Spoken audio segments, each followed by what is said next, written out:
Okay, our show is nearly done for the night, but let's get one final check on the weather with Michelle Mackey. Michelle, we just saw Audra's report there about the winter station's art exhibit.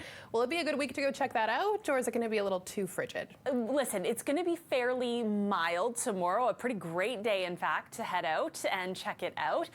Wednesday, not so much. We've got a big weather maker on the way, but let's talk about the mild weather that's in store for us tomorrow. 4 degrees our daytime high in Toronto, 7 in Hamilton.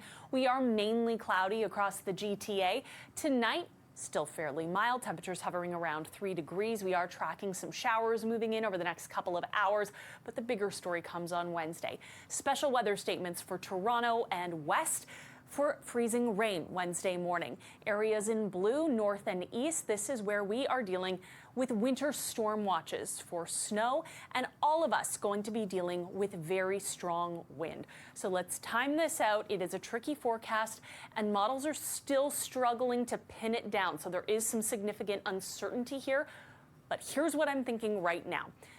Through Wednesday morning, we will begin with freezing rain, potentially some ice pellets across the east end of the GTA. But those areas in pink down towards the Dundalk Highlands, that is where that freezing rain is going to be more persistent through the day.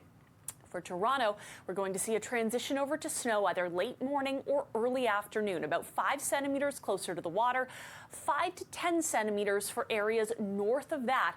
We're still going to be dealing with that snow for the evening drive. So in the morning, dealing with ice, in the evening, dealing with snow, and then by about 10 p.m., this system finally tapers off, leaving quite a mess behind. So when we look at our freezing rain, we're looking at 5 to 10 millimeters of ice accretion. It will be the heaviest through the Dundalk Highlands, those higher elevations. Toronto probably going to be closer to that 5-6 millimeters of accretion. But because our temperatures are hovering right near the freezing mark, I mean, 1 degree difference could make a huge change. So everything I'm saying, just take it with a grain of salt. We will have more confidence in 24 hours from now. Snow looks like this, generally about 5 to 10 centimeters up towards Barrie. And earlier today, I was thinking, oh, we're probably going to see significant snow. You guessed it, the model shifted, sunk this a little bit further south, and as a result, not seeing as much there. Stay tuned to City News as we continue to cover this. 1 degree our daytime high on Wednesday, cooler on Thursday, -1. A wind chill of -6 at the warmest part of the day. Some scattered flurries Friday and Saturday, and then a cool end to the weekend, -3 Monday, chilly -4, but we've got sunshine, and that cool down will be very brief.